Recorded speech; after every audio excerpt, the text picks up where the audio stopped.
Le titre de ma communication, c'est le membre fantôme, donc on va rester dans les fantômes, les spectres, du cinéma. Voilà. Mes recherches en cours portent sur le rapport performatif de la littérature au cinéma, rapport que j'ai conceptualisé sous le nom de cinéfiction. Dans mon esprit, la cinéfiction sert à indiquer les énoncés linguistiques qui, dans une œuvre littéraire, schématisent des mouvements de caméra ou des procédés de montage sous la forme d'images diagrammatiques. Comme on le sait, le performatif en linguistique des actes de langage se juge non pas sur le critère de vérité, mais sur celui du succès ou de l'échec. Or, le succès du rapport performatif de la littérature au cinéma repose sur une condition minimale.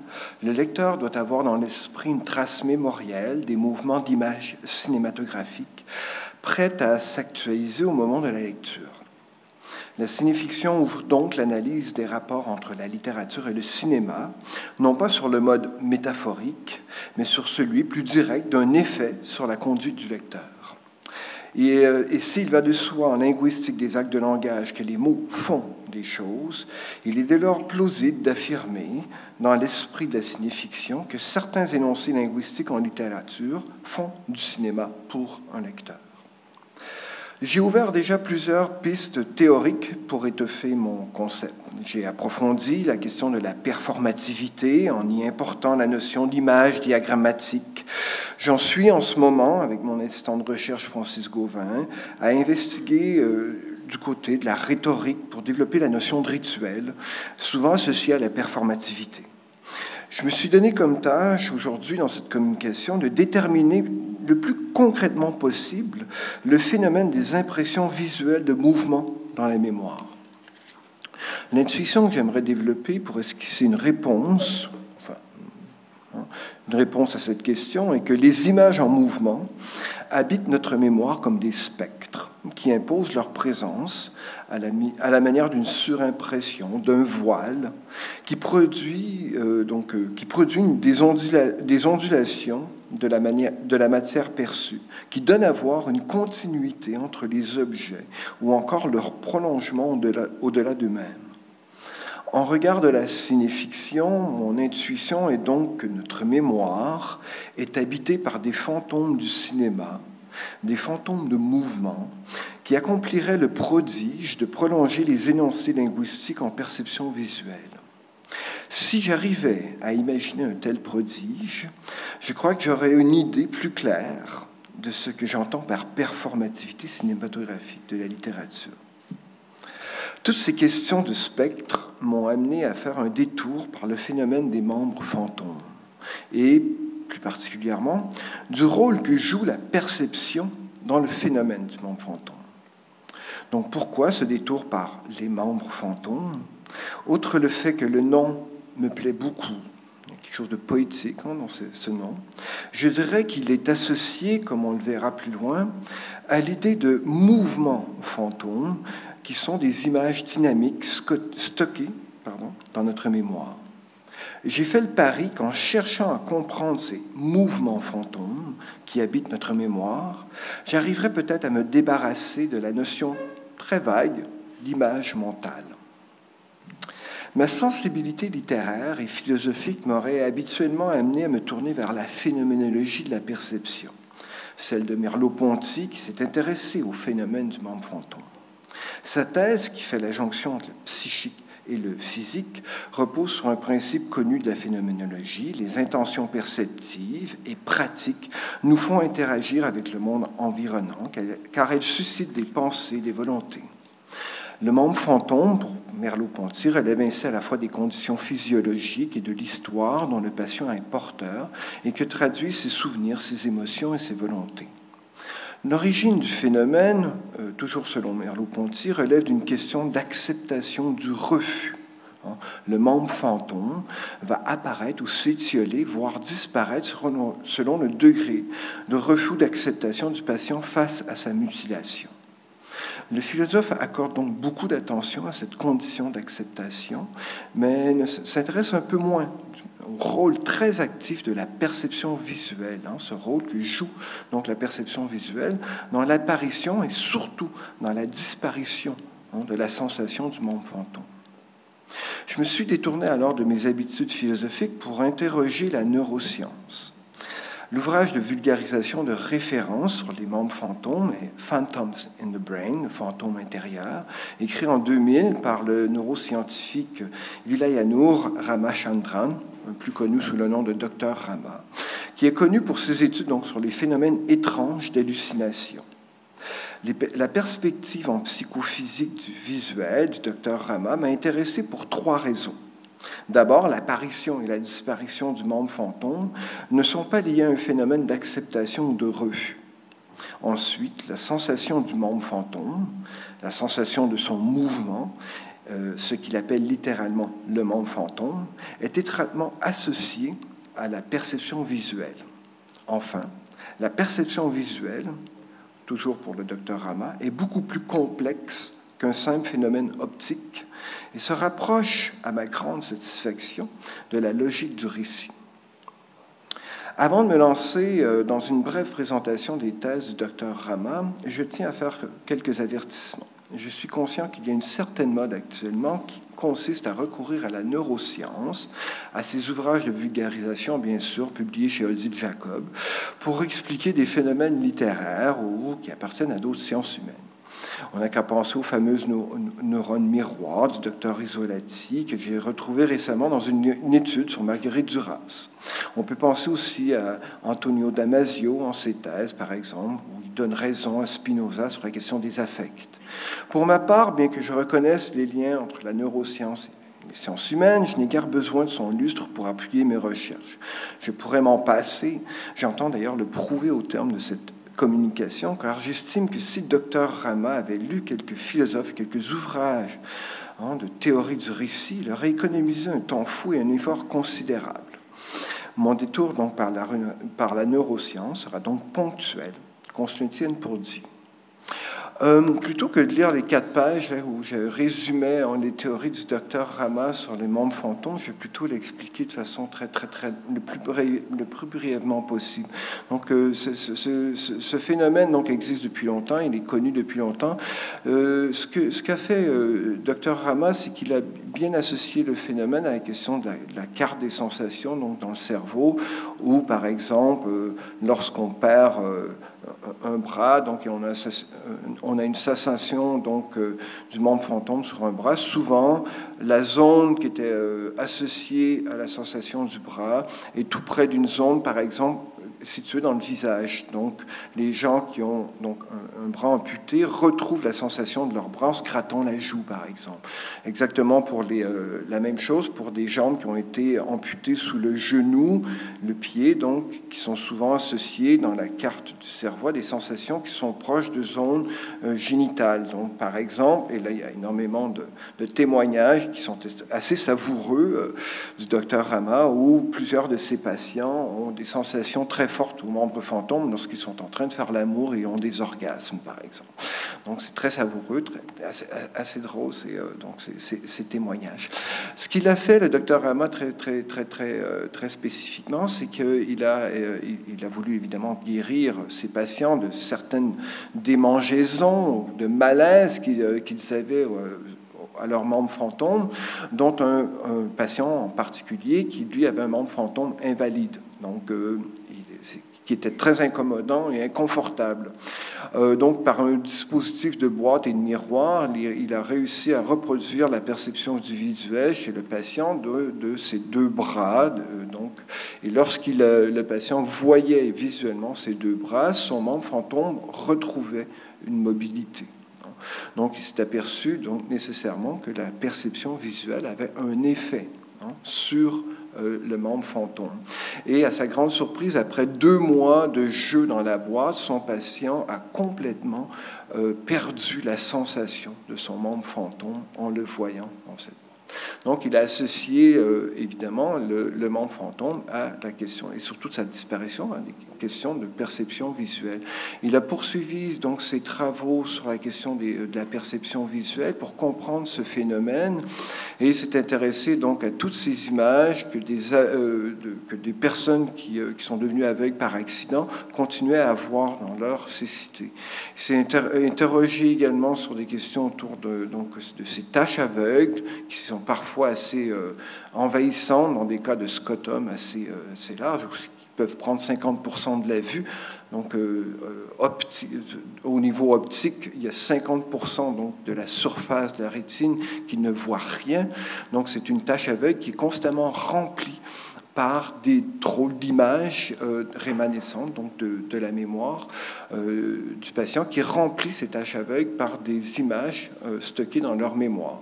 Entre autres, un de ces patients lui disait qu'il y avait 50% de la vue complètement perdue, une tache aveugle de 50%, qui remplissait avec des drôles d'images, comme lors d'un entretien qu'il avait eu avec le docteur Rama, où il lui disait « Pendant que vous me parlez, docteur, je vois un singe gesticuler sur vos genoux. » Donc, tous ces témoignages qui peuvent rivaliser avec des récits surréalistes ont fait comprendre au docteur Rama que la question de la perception visuelle n'était pas seulement une question optique et dans cette question de la perception visuelle, on stocke dans notre mémoire une série de scénarios qui viennent compléter et remplir les données optiques. Et c'est ce qui m'a intéressé, évidemment, chez le docteur Rama. Donc voilà, j'ai résumé en quelques mots les 4 pages et je vais poursuivre ma lecture. Donc, outre l'aspect savoureux de ces récits, ils ont permis aussi au docteur Rama d'en arriver à la conclusion que la perception visuelle, au sens très concret du terme, dépasse largement ce que le nerf optique reçoit comme information. La première conséquence de cette découverte chez lui a été de se débarrasser de l'idée que la perception visuelle fonctionne dans le cerveau comme une image projetée sur un écran. Excite donc l'idée d'image mentale comme phénomène optique. La vision est beaucoup plus complexe. Si l'on avait en effet un écran neuronal interne, dit-il, il faudrait imaginer un autre petit être dans le cerveau pour voir cette image, à la suite de quoi on aurait besoin d'un autre être encore plus minuscule pour voir cette image d'image, et ainsi de suite à l'infini. La proposition du docteur Rama a l'avantage pour moi de m'encourager à abandonner à mon tour l'hypothèse que la perception du mouvement serait liée à un phénomène de ce qu'on appelle la persistance rétinienne, qui a longtemps été retenu pour comprendre la perception des images en mouvement au cinéma. Le phénomène de la persistance rétinienne, je le rappelle, attribue à l'œil une image rémanente d'un 25e de seconde, donnant ainsi une impression de mouvement. Or, cet effet est un mythe, car elle définit plutôt un phénomène optique de surimpression d'images qui donnerait à voir plutôt une impression de traînée colorée, de barbouillage, plutôt qu'une impression nette de mouvement. Voici d'ailleurs un exemple littéraire de persistance rétinienne que j'ai tiré d'un texte de Christine Montalbetti. Donc, ces textes sont truffés d'impressions visuelles multiples, dont des impressions de mouvement de caméra. Donc, on verra un peu plus loin. Dans l'exemple donc, qui suit, Christine Montalbetti décrit bien le phénomène de la persistance rétinienne en imaginant une rencontre avec Haruki Murakami, un écrivain qui arrive, pour ainsi dire, à propos, puisqu'il a imaginé un personnage capable d'enregistrer les images intérieures de certains individus et de les montrer pour leur donner une continuité. Donc, je vais lire ce passage que vous pouvez voir sur l'écran derrière moi, où c'est véritablement cet effet de persistance rétinienne. Il s'agissait de la végétation qui s'élevait luxueusement aux abords de l'hôtel et dont j'avais tout de suite aperçu la masse dans la transparence des voilages. Son vert intense, presque ténébreux, mais doté d'une puissance chromatique telle qu'il en devenait flamboyant, avait pour effet une sorte de massage rétinien dont je parvenais de moins en moins à me libérer.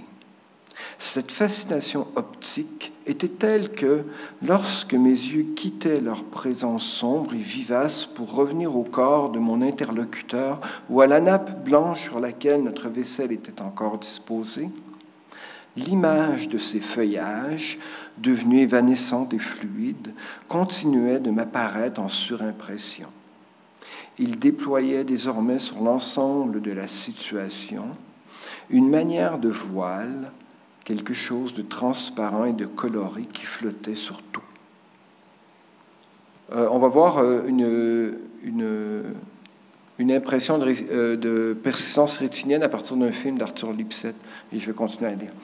Donc, cette scène qu'on vient de lire et qui décrit parfaitement le phénomène de la persistance rétinienne rappelle dans l'univers romanesque de Montalbetti une autre scène de ses romans, en l'occurrence son roman western, dans lequel le personnage principal court à toute vitesse dans les bois, se faisant lacérer le visage par les branches et ayant une impression de cribouillage végétal, qui ressemble beaucoup à ce qu'on voit du film d'Arthur Lipset. Je rappelle aussi que Mary Menken avait fait dans son film Glimpse on the Garden, a fait également des effets d'image comme ça qui traduisent très bien cet effet de persistance rétinienne. Donc, si la persistance rétinienne est insuffisante pour comprendre la perception du mouvement, c'est que la vision dépasse largement les informations qui s'impriment sur la rétine. Le docteur Rama est catégorique. Pour résoudre le mystère de la perception visuelle et du mouvement, il faut reconnaître que nous voyons en termes de description symbolique d'objets et d'événements du monde extérieur. Autrement dit, nous voyons en grande partie, en remplissant les informations que l'on reçoit sur le nerf optique, par des hypothèses, des scénarios que l'on garde en mémoire. Ces hypothèses sont acquises par habitude et sont suffisamment fiables, tout simplement parce que le monde que l'on habite repose sur des propriétés stables. Je lis un passage donc, du docteur Rama.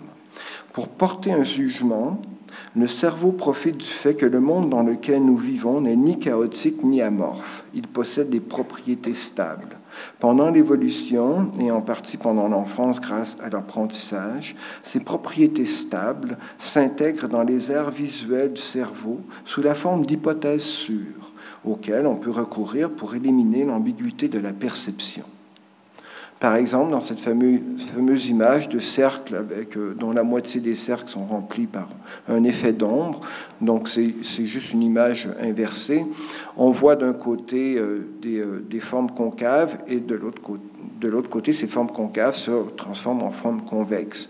La seule explication, c'est que nous avons dans le cerveau un scénario tout à fait commun qui appartient à notre monde, c'est-à-dire que la lumière du soleil vient par le haut, tout simplement. Et les formes convexes ou concaves sont tout à fait définies en ce scénario commun, c'est-à-dire que la lumière tombe, plutôt que de venir du sol. L'exemple est tiré du docteur Rama.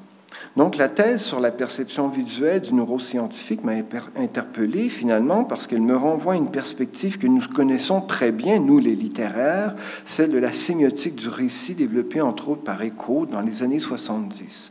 Je rappelle brièvement la thèse d'Eco. Tout lecteur dispose d'un stock mémorial de scénarios, d'une encyclopédie à partir duquel il fait des hypothèses qui anticipent la poursuite du récit, voire remplit les scènes qu'il est en train de lire. Or, la perception visuelle ne fonctionne pas autrement pour le docteur Rama, qui imagine la vision au point de jonction des données optiques et des scénarios visuels que nous avons mémorisés sous la forme d'hypothèses. Je recite une dernière fois Dr. Rama. Si j'ai raison, toutes ces étranges hallucinations visuelles sont simplement une version exagérée des processus qui opèrent dans notre cerveau chaque fois que nous laissons libre cours à notre imagination. Quelque part dans cette masse confuse de voix, aller-retour, se retrouve l'interface entre la vision et l'imagination.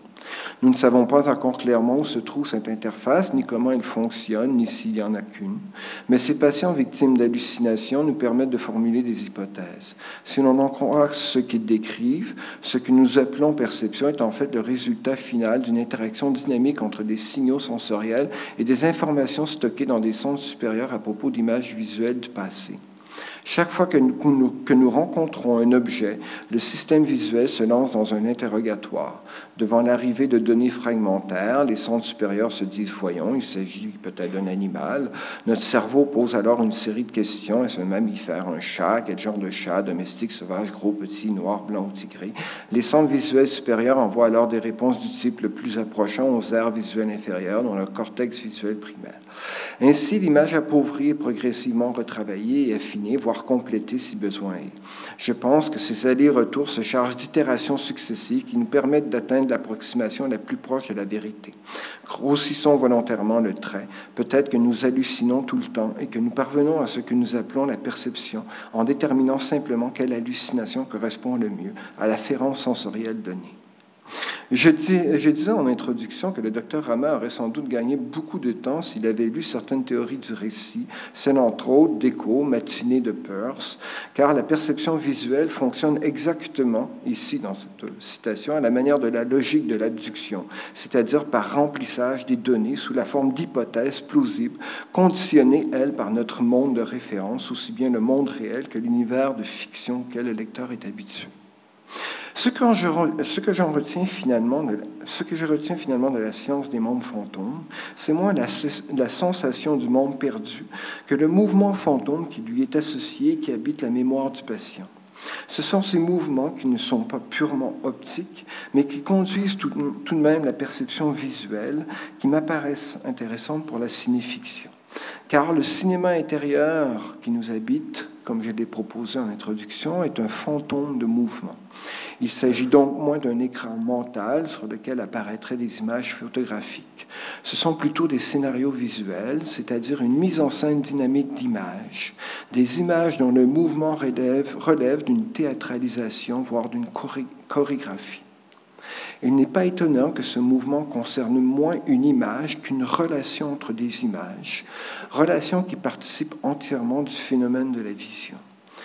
Une bonne partie de la perception visuelle se définit comme un montage d'images. Les écrivains le savent depuis toujours, par instinct. Catherine Millet, par exemple, conçoit parfaitement ces mouvements fantômes dans Jour de souffrance sous l'idée d'un cinématographe intérieur, lequel projette moins des images photographiques de corps, ce n'est pas un écran, que la mise en scène théâtralisée, voire chorégraphiée d'images sexuelles.